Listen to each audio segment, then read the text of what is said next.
weeks. Yeah. All right, we are already getting going here. Special edition of Running with War. Got Drew with me as usual, and a special guest here, Rob Schaefer, one of my colleagues from NBC Sports Chicago. Glad to have you on, Rob. Definitely is, despite the fact that he's a Bulls rider, he's not lacked for work over the past couple of days.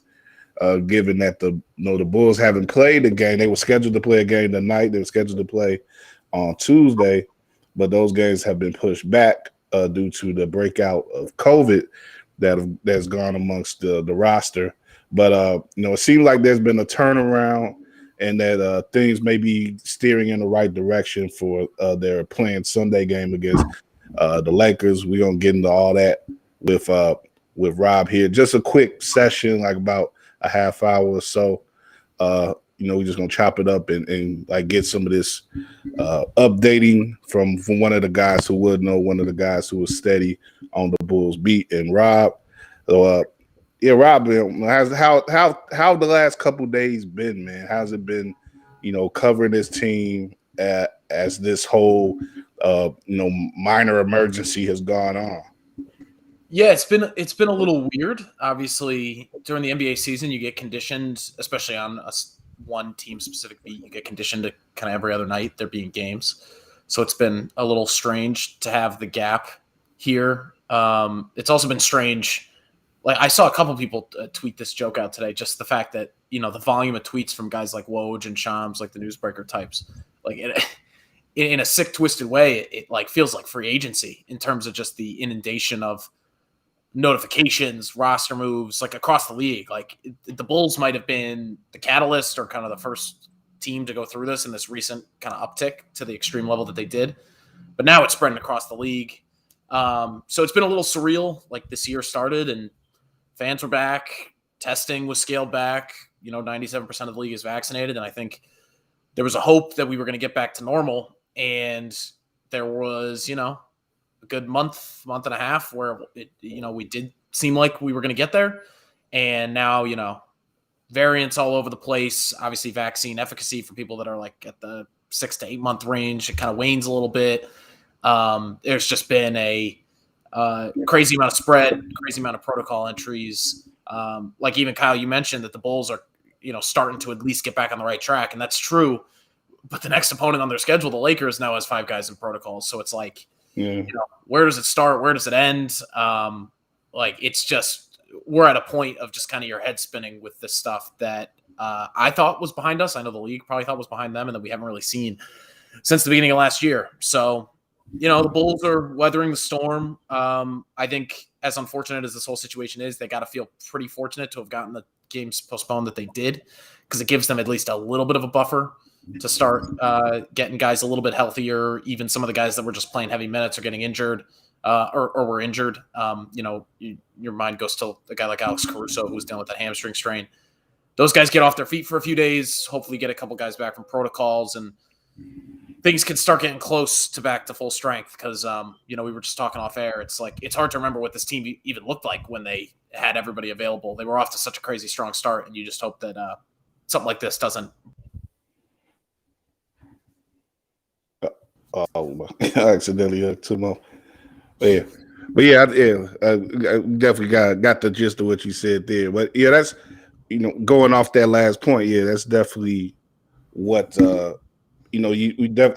think I spoke to that a little bit on a previous show. Like, you don't want with the start that they got to, 17-10 start, you don't want this to be a before and after thing. With this breakout, and have it be the start of some sort of free fall or anything. But you spoke about this potential silver lining for the Bulls as far as a rest period goes. You wrote about that online this week, and how has the team just sort of been reacting to just things in this immediate last couple of days? Amongst themselves, given there's more uncertainty amongst the league now, but has the mood changed to more positive outlook for the Bulls in their locker room.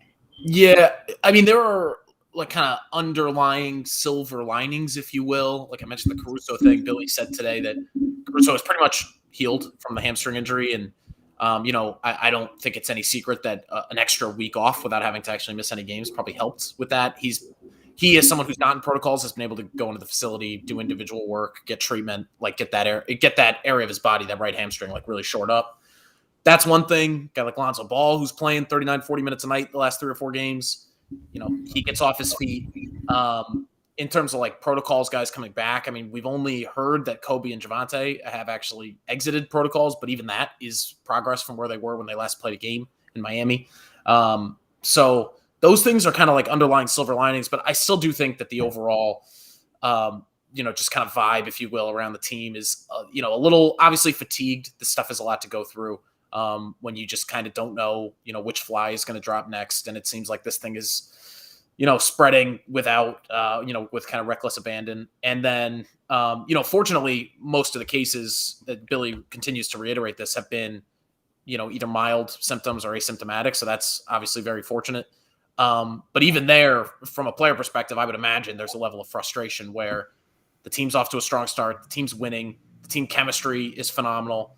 And now, this wrench gets thrown into it that, as a fully vaccinated team, the Bulls have to feel like was a little bit out of their control. So I think the big picture of it is still unfortunate and probably frustrating. Another thing Billy reiterates that the team is handling it pretty professionally. So, this is a pretty professional group. I think you could see that through any way that they kind of conduct themselves. So I think when they come out of this thing, they'll, say all the right things about going through the adversity, and now they got to come out and respond. There have, like I said, been a couple small silver linings in just the rest and recovery department. But overall, I think there's still a lot of frustration, a lot of uncertainty moving forward. Like, what are the league's protocols? Where do they go from here? I mean, it feels like they have to ramp up testing. It feels like they should even implement some stuff. I don't think you can silo guys off the way that they did last year. In terms of like not being able to go out at all on the road, not being able to live their lives. But there has to be some kind of audible call or some kind of adjustments with, winter ahead, Christmas and New Year's ahead, the amount of protocol entries that we've obviously seen. Boosters are available now. I think that's a good resource. But it's frustration for now. And like I said, it's kind of uncertainty ahead with where the NBA goes from here. Even if the Bulls have benefited from this week off and maybe hopefully can, get even more of their guys out of protocol soon, it's only getting worse around the NBA. And it's something that the Players Association of the league is going to have to look really, really, really hard at making some tough decisions about, because the season, they don't want to pause. I think it's pretty unlikely that the season's going to pause or anything that drastic is going to happen. The league, obviously, that's the last thing they want to do. But they've got to change something if they want this thing to be tenable over the course of the winter. I'll let you jump in a second, Drew. I was going to say, though, it's a bit of a feeling of like you getting out of the fire pan and into the fire, because with the Bulls, the Bulls may be lucky in that their outbreak has happened early, and in regards to them not really having to deal with many debilitating issues with the disease. It's like, say, a lot of the guys who have tested positive with COVID have had they haven't had the big I'm forgetting the word, but they've been asymptomatic is what I'm about. And all that. So with that being the case, though, like you said, there's still the worry of how things are going to be affected outside of them throughout the league, because they may get healthy in the next week or so, but other teams may not get healthy. You just mentioned the Lakers having 5 guys who are under protocol now, and that's supposed to be the next game on Sunday. So the Bulls may get out of this position where they had their outbreak and they've maintained it, but they still have to deal with maybe cancellations and things going forward, on top of just the I'm sure the relative annoyance and other feelings that come with these increased protocols and increased the whatever isolation that they're going to have to deal with again. It's funny because LeBron, a quote came out for LeBron about, and we're not at the bubble place yet, but he mentions having PTSD when he hears the word Orlando now. So I guess that he's probably not the only one, but that's it's I didn't see that. Like you say, there's a lot that's still up in the air with these guys and I'm sure, like you said, they're trying as best as they can to avoid that situation again, where they have to completely pack up and isolate themselves from the rest of the world. Yeah, I just can't see that happening again. It's just they gotta do something because with the way the testing was, it just seems like they obviously wanted to incentivize getting vaccinated. So the testing regimen was just severely scaled back for vaccinated players, which seemed reasonable at the time and maybe was, but now we've gotten to a situation where, these asymptomatic cases, we're still kind of getting more information on this, so I don't want to speculate too much, but just given the fact that it seems like the Bulls' slew of protocol entries basically just stemmed from the fact that they were getting tested more, once Thanksgiving hits, once, Kobe and Javante obviously test positive, then testing is ramped up for the entire team. And then they catch, all these guys. And now all of a sudden you have all these guys in protocols. Now around the league, testing has been ramped up and you're catching all these cases. It just makes me queasy because I'm thinking oh man, how many, asymptomatic cases might not have been caught because guys, weren't displaying symptoms and they weren't getting tested every day because, they might have been vaccinated. At the very least, that's something to me that has to get ramped up because, again, there's no evidence of this, but I think pretty much one of the worst things that can happen here is, these asymptomatic cases slipping through the cracks and then spreading, if guys were to get out and record play or even just participate in team activities, because that's how you get this unmitigated spread. And, one thing that I think about too, just being around the team is team staff, obviously, close to home broadcasters like Bill and Stacey, it's so easy to say, well, these guys are professional athletes. Most of them are vaccinated. They'll be fine. But they kind of, they aren't the only ones in this equation. They still exist in the real world, right? So, again, we'll see what the NBA does. But it's a good point, Kyle, about the immunity thing because, that's kind of, when you see Vooch tweeting, that's kind of the dry humor, silver lining that the Bulls have taken from this. All right, well, I guess if we just have everybody in now, we'll be fine, maybe not come playoff time because, that's still a ways off. But, for the next little while. Vooch been tweeting about putting 3-on-3s on and stuff too. I'll tell you what, Vooch is an underrated Twitter follow. Go look at some of his tweets. He really is. Okay.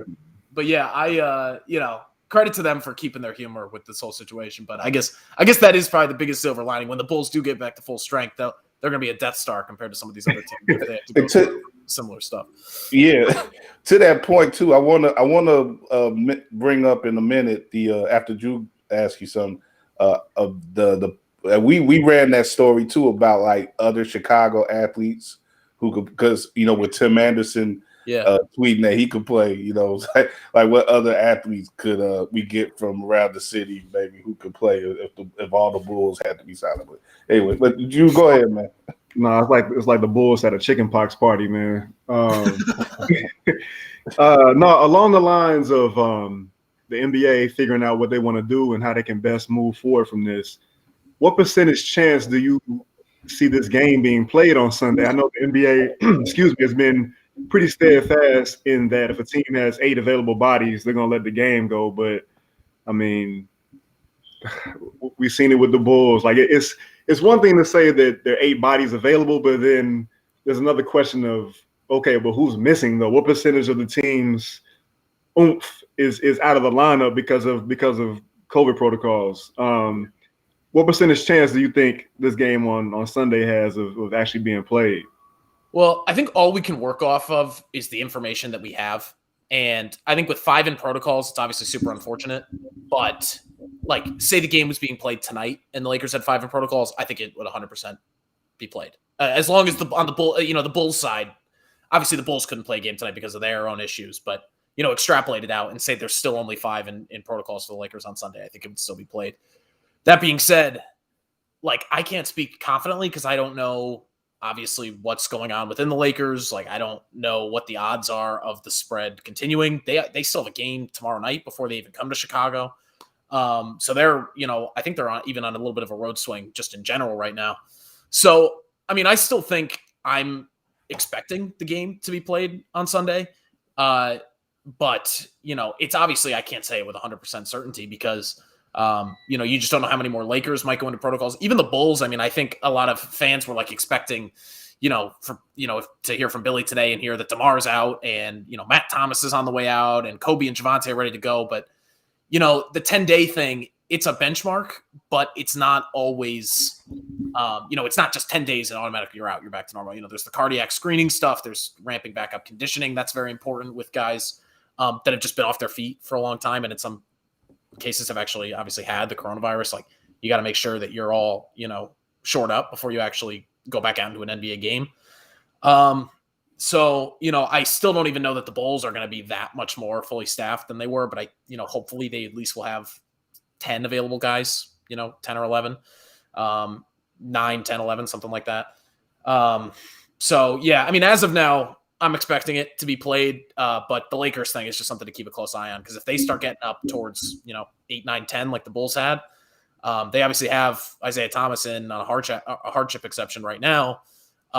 But the Bulls had 2 hardship guys too. And, one of them was in protocols instantly. And the other one, when it came down to 8 guys left, that didn't really make much of a difference. The league still decided to do what they did. So, yeah, like I said, expect to be played as of right now, but as the last 2 weeks have shown, you got to be ready for anything. So, definitely not 100% on it, but I guess we'll just see what happens. Has there been much talk about the outlook for the rest of the month in regards to, I mean, just keeping it in a competitive sense? Like, there's like 3 games. I'm looking at the schedule now. There's 3 games before Christmas, and we know the reports came out today about Zach and a few others not even being, pretty much not being available at all to after Christmas. And then, right after the holiday, you have a couple games. Pacers are scheduled to come into town. Then they travel to the Hawks. Home and home with the Hawks on Monday and Wednesday after Christmas, and then the Pacers on New Year's Eve in Indianapolis. So, has there been any thought or any, or if you just want to, go off of your own intuition, like, what do you think? What can we expect to see from this team over these next couple weeks? Yeah, I think on the guys, I think it was Zach, Io, Troy, and Alizé that Billy kind of lumped in as the guys that we probably won't see until after Christmas. I think people saw that and, immediately panicked because that's 9 days away and, oh my God, they'll have been out for all this time. But really, if you look at the schedule, like you just said, Kyle, like the Bulls have 3 games from now until Christmas. So basically all Billy was saying was that they're not going to be back by December 22nd, which if you look at when they entered protocols and when 10 days would be, it kind of makes sense, right? I think Zach was the 12th. He would have been the day after the Miami game. So that puts his 10 days at December 21st. So, when you talk about the cardiac screening and the conditioning ramp up, adding a day or two, like, if you just did the math on it, it was going to be super unlikely that he was going to be back by December 22nd anyway. Sure. Same goes for Troy. Io is a day earlier. That would have been a tricky, a tough window to squeeze into. And then obviously Alizé. I think his 10 days is December 22nd. So really all that after Christmas means is that they're not going to be available until at least December 23rd. And then the Bulls have that 3 days off stretch. And then Pacers Hawks, I think, is the back-to-back on the 26th and 27th. Yeah. So we'll see. Pacers, then Hawks on the 27th and 29th. Yeah.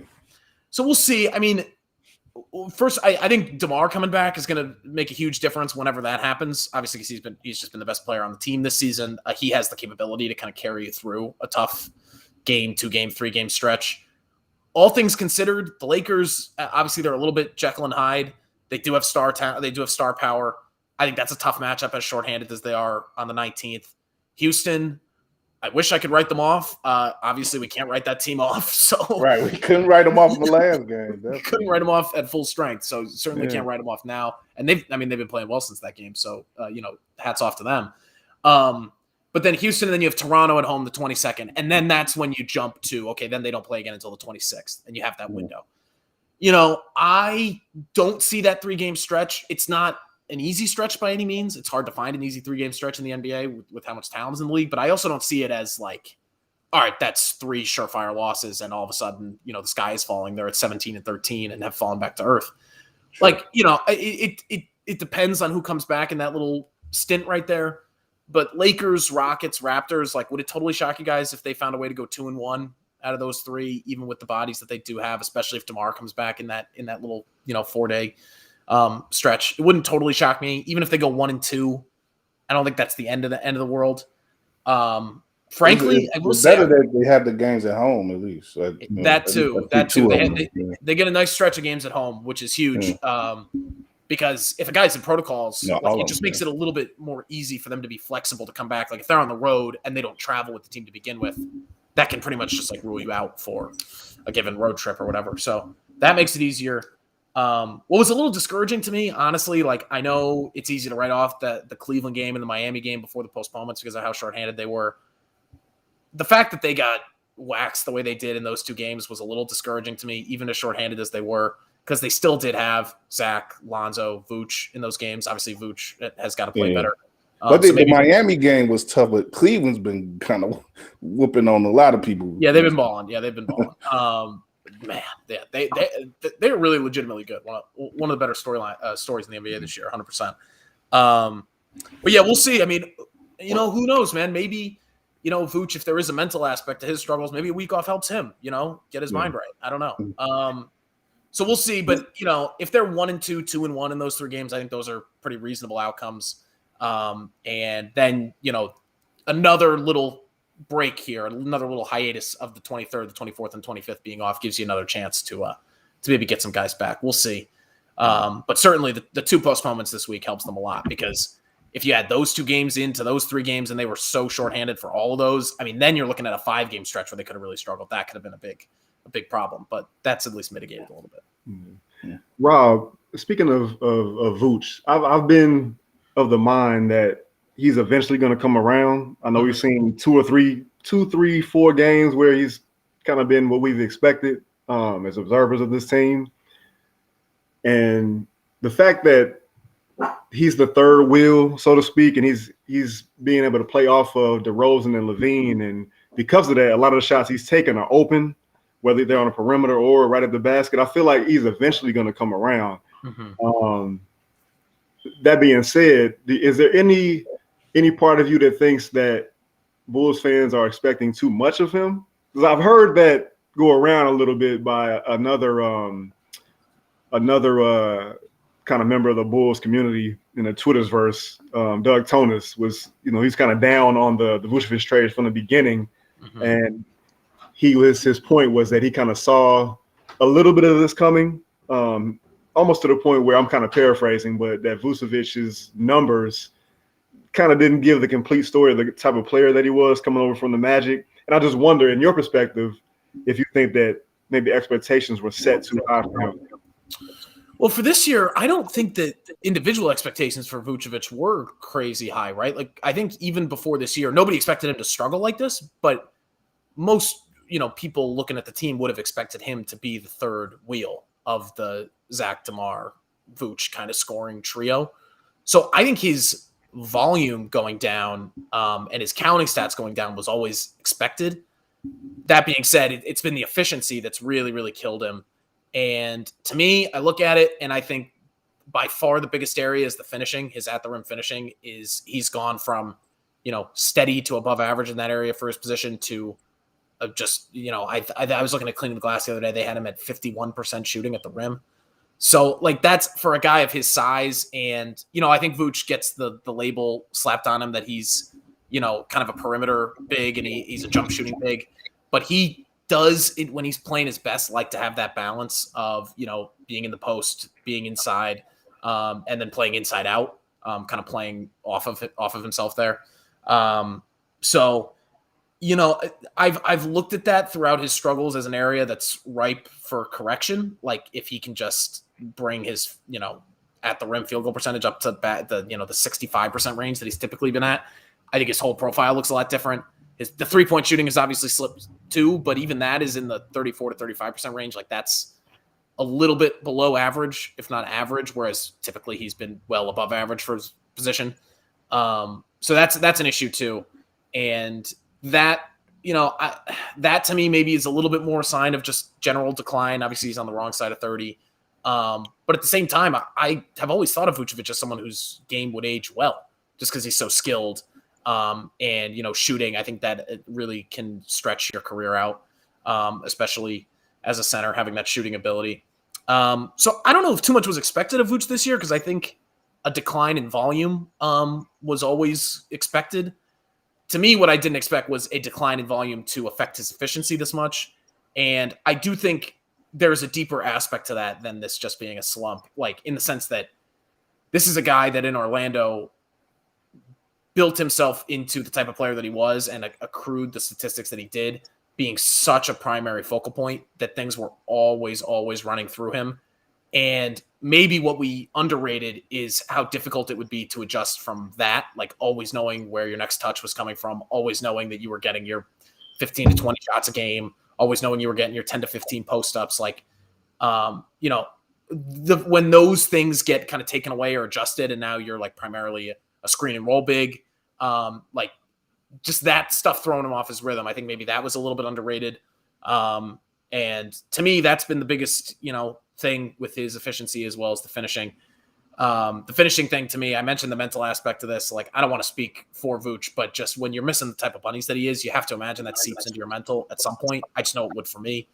So, that hopefully could be kicked. But yeah, I don't know if the expectations are the issue here. I think it's just the role adjustment, obviously the efficiency, the games where, he misses his first couple shots and it snowballs into these, 7 for 23, 8 for 24 shooting nights that just can't happen, especially when the Bulls are this shorthanded. Those to me are the bigger issues than the expectations. I still think it's a little bit too early, just around the 20 game mark for him. Still think it's a little bit too early to say anything declarative about, this is career decline for him. I'm not there yet, but you start to get more and more existential with how much you ponder this stuff the longer it goes on. So at game 40 or 50, you just hope that he's still not mired in this, or else you have to maybe have a tough conversation about, man, we really gave up a lot in that trade, and it is for a guy on the wrong side of 30. And, shoot, with how bold this front office has been and with how much they just completely fleeced this offseason and the free agency period in every respect, like, man, would you rather have those assets now to maybe make a move with the team already constructed the way it is? But I still think we're, a ways away from that. And I'm still willing to give Vooch, just because I've seen the track record from him, I'm just willing to give him a little bit more leash to figure this thing out. In a weird way, 3 more games with the team being as shorthanded as it is without Zach and DeMar, I think you can in a weird way say that this is an opportunity for him to have a level of usage that is a little bit more analogous to his Orlando years, and maybe that's when he can kind of find himself a little bit. I don't know. It's something that I'm watching, certainly, especially after having that week off, see how he responds to it. Well, Riley, we'll hit a couple quick things with you. Me and Drew gonna hang on for a little bit longer, but we'll let you go right quick. Enjoy the rest of your evening. But I want to hit a couple of quick things with you. Along the lines of what y'all were just saying, I was wondering what in regards to sort of expectations versus reality, what do you think has been sort of the biggest story? I was going to frame it first as pleasant surprise. I don't want to lead you, but it could be I think we've mostly been dealing with pleasant surprises in regards to the Bulls so far this year. So, but in your opinion, what do you think has been sort of the biggest difference in regards to expectations versus reality in, sort of leading the Bulls to get to where they've been in this, pretty decent start? I think the easy answer would be DeRozan, but I think especially offensively, I think if you really dug into it, a lot of what he's done and helped the Bulls with was kind of predictable once you really dug into what the fit actually looked like. So I'm going to go with the defense. I think I was someone who thought that this would be a slightly above average defensive team. And I think in the offseason, I think that was viewed as like a crazy, overly optimistic take because a lot of people had this group, given how undersized they were, and with Vooch at center, Like I think a lot of people thought they could be a bottom 10 to bottom 5 defensive team. The fact that they've been top 10 and, it's still early in the season, so rankings kind of shift on a daily basis, but they've been in the top 5 for a lot of the season on that end. And what they're doing looks entirely sustainable. To me, and I will take it in the pleasant surprise direction because we gotta talk about some, good news, with all this dark stuff going on. That's been probably the biggest pleasant surprise to me. I don't think I'm as surprised as a lot of people seem to be, just because the perimeter upgrades were obvious in the moment. Now, the impact that those perimeter upgrades have had, like, as much as you can know how terrific of defensive players Lonzo Ball and Alex Caruso are, you just, to see how well it was going to work, you just can't fully appreciate that or understand it until you see the two of them like kind of playing off of each other defensively. It's really just worked brilliantly. They've been way more versatile, way more athletic than they were last season when they still had a slightly above average defense, but they were just a little bit more rigid in what they were able to do. Billy from day one has come in with a game plan on that end and has elicited buy-in. I think he deserves a lot of credit. To me, that's where his impact, like other than, all the things you hear about Billy as a communicator and like a personality manager, like that stuff, obviously he has a big impact on, but schematically, I think defensively, he's been tremendous coaching this group up. And it shows, why he's never really had a below average defense at the NBA level. Like this is where he breads his butter. He's a defensive minded coach. So yeah, that's been the area to me that they've really not only been good on that end, actively good, but that's really been kind of the identity of the team. Like they get a lot of offense from their defense. They're just, when they look their best, they're flying around, they're getting deflections, steals, blocks, shot contests, switching on to everybody, getting out in transition. That to me has been the biggest pleasant surprise. Like the pieces on that end have just fit together so perfectly. We figured they would offensively, but on that end, for them to also be doing that has been, I think, a huge driving force in their success. And before you go, I gotta inquire about, and you sort of giving yourself away with this because you wrote a nice detailed piece about Robert Covington this week. But what do you think about? Because every day some writer or some tweeter has the Bulls. They absolutely have to pick up, insert your name here, be a big, moderately good big man or something like that. But you wrote a nice detailed piece about the potential fit for Robert Covington on the Bulls, and would you think that would be the move that the Bulls could make prior, going up to the trade deadline, or is there other moves that you think could be potential moves that could be promising for the Bulls to like say attempt to upgrade themselves for a playoff run? Yeah, so Covington is a guy I've had my eyes on for a while, only because the Portland situation is obviously very tenuous. Like, you just don't know what's going on there. Could they be sellers? Could they blow it up? Even if they don't blow it up, could they just look to shake things up in some respect? Yeah. Covington, and this is why I'm just like a wet blanket type of guy. Like, as much as I think, yes, obviously it would be great if the Bulls could add Jeremy Grant. It would be great if the Bulls could add Harrison Barnes or Pascal Siakam or a lot of like the best case scenario names I see floating around on Twitter. I am a little too I just get a little too harsh with this stuff. I'm like a little bit too negative. Like I always try to poke a hole in the trade idea because I'm just trying to be realistic about it. And the things that appeal to me about Covington, obviously he's, in his prime was one of the more impactful off-ball defenders in the league. I think it would really fit into the Bulls, kind of swarming style. He's a really good rim protector for a forward. Is always near the top of the league in steals, deflections. Like he would really, really fit on that end.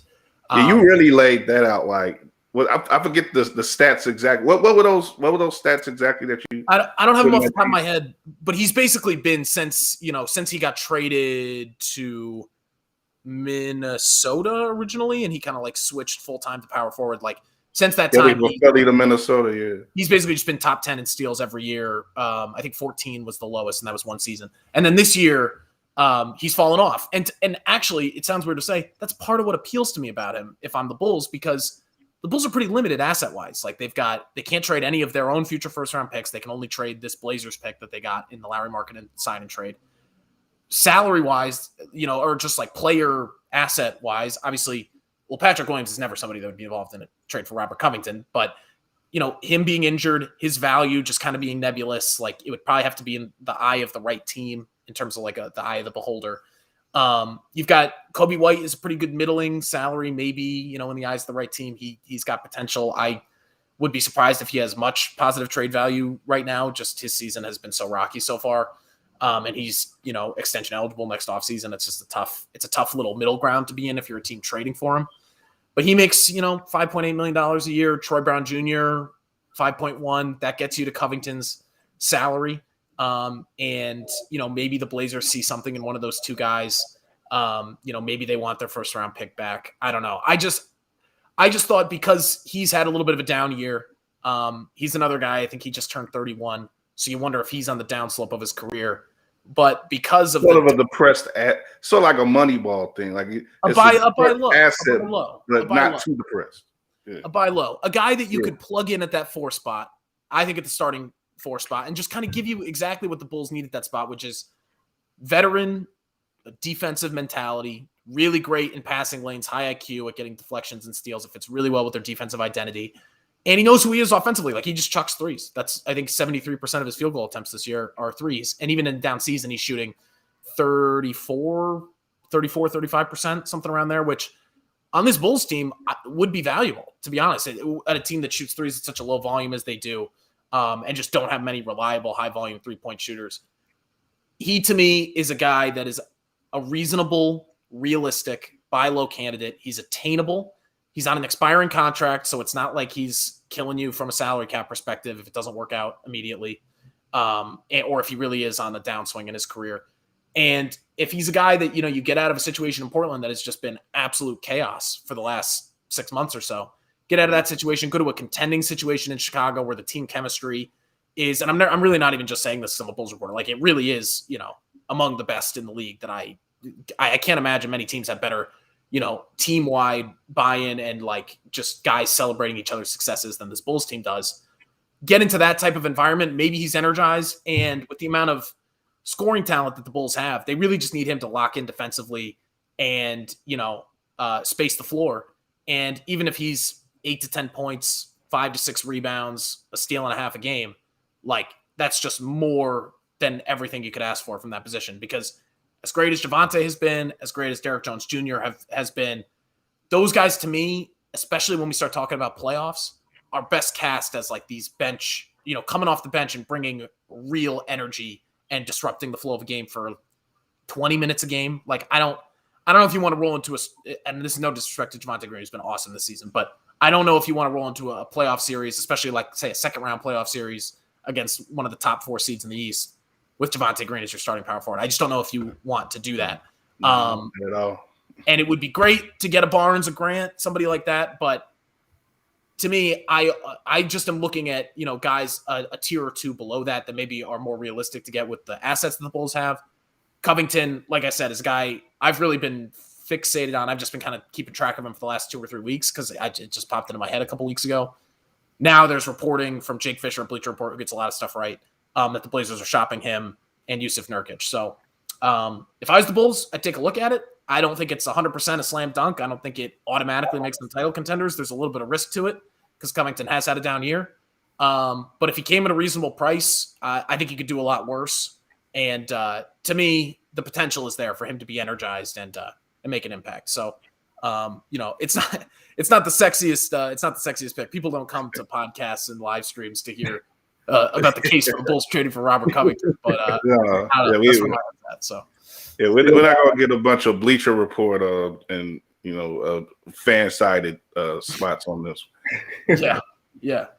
But it's a good idea, man. I like it.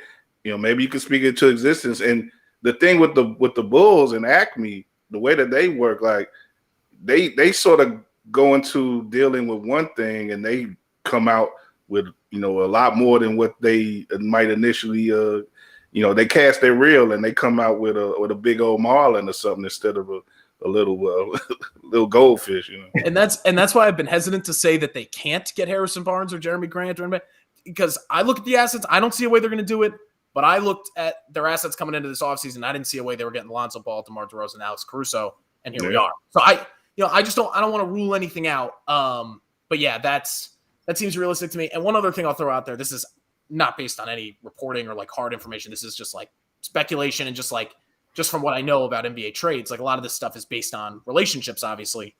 The Bulls and Blazers just worked on that pretty, convoluted and complex sign and trade with Larry Markkinen. Obviously, Derrick Jones Jr. Came to Chicago in that deal. So there is, some level of rapport between those two front offices. The caveat being that the Blazers just lost their head of basketball operations, Neil Olshey, after that investigation of workplace misconduct. So, maybe that's not even, as much of a point anymore of emphasis. The fact that there is that kind of dialogue or that pre-existing dialogue there, but something on my eye on. Yeah, like once people started floating out the idea of Harrison Barnes coming to the Bulls, like I can't unhear it now. So I'm like fixated on him. But I'll be happy with Grant. I'll be happy with Rocco too. Like if the Bulls are able to find a way to get him in here, and like you said, kind of provide more than what the utility of what Derrick Jones Jr. and Javonte Green can. I mean, it's still a step in the right direction. I just think an average starting four on this team, and your ceiling is raised. Above average starting four, and things are getting interesting. And then I know people want to bet like a big too, some depth in the front court. That's like in a traditional big man form. I've always thought of that as something that you can find on the buyout market, especially if the Bulls stay, in this strata of the Eastern Conference. If they can stay at this level of contention, maybe you're attractive to a big on the buyout market. I've always thought of that as being the solution there. And then with what little trade assets you have, that you go chase the upgrade at a position that's a little bit more of a premium, which is kind of like big wing power forward that, that can defend and space the floor. I mean, that's like the most coveted thing in the sport. Like everybody wants those types of players. So and the Bulls will be lucky if they can go out there and find one. Yeah. And they still got the Tice exception, right? They do. So that could come into play. I'm a little, I wonder if it would come into play with a guy like Covington who makes like $12 or $13 million a year. Just because if you did use it, you'd be taking on a lot of extra salary. I envision the Tice exception coming into play for like a lower salary guy where you could, in the $5 or $6 million range. But just because I think the luxury tax is, I just don't know if the Bulls are gonna, be playing with that this year. And they're only $2 or $3 million under it right now. I think Bobby Marks said the other day they're 2.9 million under it. So that's something that I expect them to take into account when they're doing all this stuff. But the Tice exception is something to keep an eye on. They do have that through the rest of the year, so that'll be something to keep track of with this stuff too. Okay, that's why I love you, Drew, because you could throw something like that out. I wouldn't have thought of nothing like no exception from the Tice trade.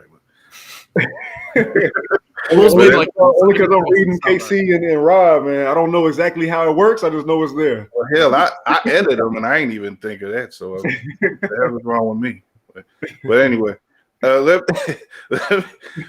since we went a little long on that last subject, but I got to jump off in a little bit because I got another show I got to do in about a half hour. So I'm not going to keep us too long. But I just wanted to go before we wrap up on into that story that we ran. Brian Murphy wrote about other Chicago athletes that could fill in for the Bulls, like sort of sparking off the the tweet that Tim Anderson made earlier in the week, sort of offering his services. And I just want to mention the other athletes that were mentioned in the piece. And they mentioned, of course, Nick Foles, who apparently has a basketball background. I think I remember him having some sort of basketball background in high school and stuff. And, I guess he'd say he was recruited by Georgetown, which would have been pretty interesting, him going to Georgetown for some obvious reasons. But, of course, also Candace Parker is mentioned. Shout out to Candace, by the way, for her great news that she let the world in on yesterday about a second child and her wife that she's hid in the cut. But definitely I'm definitely all about, I would love Candace to play like one game as a Bull before she retired. I don't know if we could make that happen somehow. I would actually very much root for that. But Jimmy Graham, who, I think a lot of people know he played ball at Miami as a college. LiAngelo Ball, who isn't a Chicago athlete yet, but I guess he's related to one, so we can count him. A lot of people have been talking about LiAngelo getting on the Bulls, for I guess to help the guard part of the roster, but I don't know. But Martellus Bennett is mentioned in this piece as well. He was at Texas A&M, played some ball there. Julius Peppers, I don't know if we got enough money to get him off his behind at this point, but they had to use more than that Tice exception. Yeah. But he was a big baller at North Carolina, for those who don't remember. And that's it. But any of those people, like if you had to dream up a situation where the Bulls just did something like on some Bill Veck, stunt stuff, who want to see out of those folks play a game for the Bulls? Like I said, I'm putting Candace Parker down as mine. Yeah, Candace is a good answer. If I got to go somebody else, I'll go LiAngelo, man. Screw it. Like let's get all three of them in the NBA. I want to see LeVar show up for a game. I want to see what he has to say about that. He's a shooter. Bulls need shooting. He was going off. I remember in summer league, like the crowd reaction, and I was there towards the tail end of summer league when the crowds weren't as big, but the crowd reaction, the Bulls played the Hornets in the last game of their summer league schedule. Every time LiAngelo touched the ball, every time LiAngelo shot the ball, every time he made a shot was like electric. So he's got a little cult following. It'd be kind of fun. It'd be kind of cool. I'm being a little selfish as a media person. It would just be a good story. Yeah, I understand perfectly. Yeah, and it's the most realistic of those options. But that'd probably be. Have you ever talked to LeVar in a scrum or one-on-one? I have never met LeVar before. Although he has been at games, and I've never seen him until I see on the broadcast, like, oh, he's sitting courtside, and then the game has already started or whatever. But no, I've never met him. I hope I do get to meet him one day, but he's not around as much as I think he was in like Lonzo's early Laker days, and then he was like, going on First Take all the time and going on all these shows. But that was one of the things like you had to worry about before, when there was still just talk about Lonzo coming to Chicago. You had to worry about like, well, how much will LeVar come and derail everything if he, but he's been pretty cool. Like, he had the one appearance a couple weeks ago, right before the Charlotte game when they played Lonzo and Melo. But outside of that, he's been pretty cool. Yeah, I mean, and it's so funny too when you talk to Lonzo, and I even I interviewed LaMelo for the first time I'd ever talked to him when Charlotte was in town. Like, they're just the most laid back, like. Obviously, their level of maturity at their age is pretty amazing. Like, it's just so funny how that they are his children. Like, it's just funny how that worked out. But obviously, they've being in the spotlight for as long as they have, I'm sure it gives them given them a fast track in terms of growing up and maturing and just kind of having a lot already.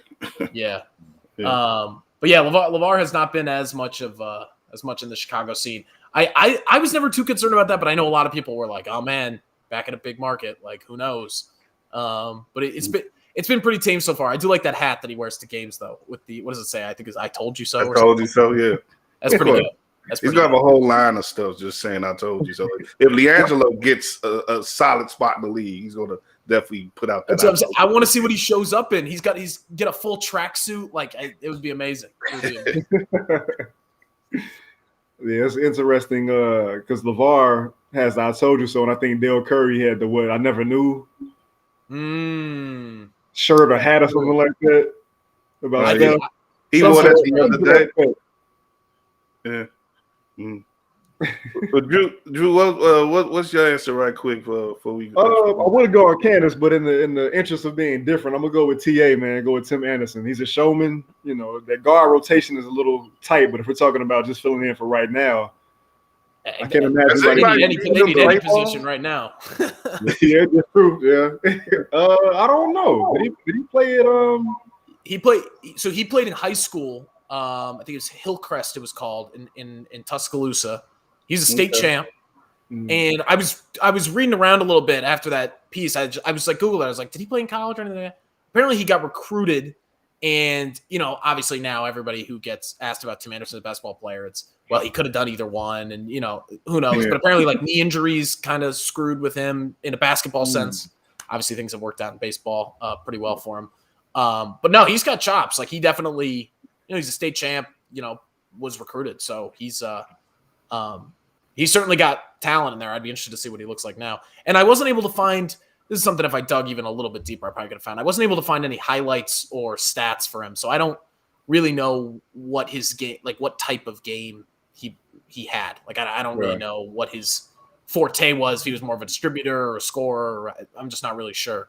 But he'd be interesting to see. Yeah. Let's let him run a couple. That he should do like next year. He should do like a preseason game or something.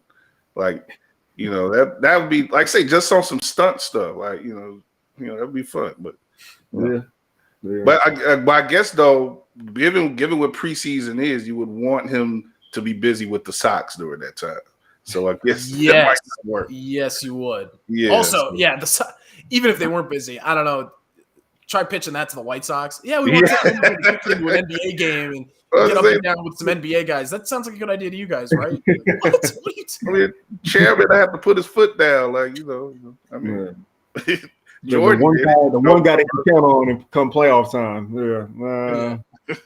Yeah. True. Well, him and Lori. Him and Lori. I pronounce that right. Well, fellas, man, I really appreciate y'all coming on, man. This has been pretty nice little, like I say, just a quick little show, a little less involving than our regular shows. We couldn't get Josh and Chris couldn't make it today, but we're gonna try to get together one more time before the end of the year, sort of a year-end wrap-up thing with our regular guys running with WARR. But Rob, man, definitely appreciate you coming back on, man. We'll definitely love to get you back on again soon. 100%. You know where to find me. Always good chatting with you guys. Thanks, for sure, man. Rob, definitely read his stuff all the time. I look over some of it on NBC Sports Chicago, NBCSports.com/Chicago, and of course all the other outlets that NBC Sports has. He's one of the best. Rob Schaefer. Drew, man, what you got anything going on, man? Before we go. Not at the moment. Working on some stuff in my head, but life has been kind of taking me away. Yeah, you've been kind of busy, man. Yeah, man. Yeah, I didn't even see the last two Bulls games, man. That's how like kind of out of the loop, You didn't miss much. Man, Adam Amin shouted me out, and I missed it live. Luckily, Jack. Oh, you were watching live when that happened? Oh, that's that was cool. That was cool. Wait, Amin, I ain't hear it. What Amin shot about the Lonzo Ball fro braid stats? Oh, yeah. We didn't even talk about that because you didn't get it. I didn't remember the stats. Like, well, no, I got to go back and it's a lot of numbers, man. So I got to go back and go through it again, parse through it. I got it on a spreadsheet now to make it easier, but yeah, man. Okay. What game was that? I could probably look back on it. Cleveland, I believe. Was it Cleveland? That was last Wednesday. Was that Cleveland? I think it was Cleveland only because I was there in Cleveland, so I didn't hear it live. But I saw you tweet it, Drew. So I think if it was Miami, I was at home for that one. I think I would have seen it live. So I think it was Cleveland. Okay. Yeah, I think that was the Cleveland. Yeah. Okay. Well, I don't know how I missed that. But see, I told you, getting famous, man. Nah, man. I'm just looking at silly stuff with hair, man. That's all, man. That's all that is. That works though. That works. But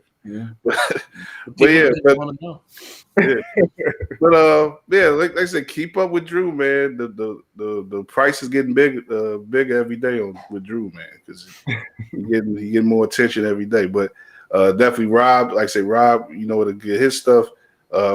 Keep following us here with WARR Media, and we'll talk to y'all next week. Like I said, we'll probably one more show before the end of the year. And you can check me out too in about a half hour. Stay on our YouTube. I'll be on live with Dave Evans and Abstract Mind State. We're doing a show in the building talking about their album with Kanye and all that. So definitely check that out if you're into Chicago hip hop. that's gonna be a good one. But yeah, thanks again, fellas, and we'll talk to y'all later. All right, appreciate it, guys. Yes, sir. See you.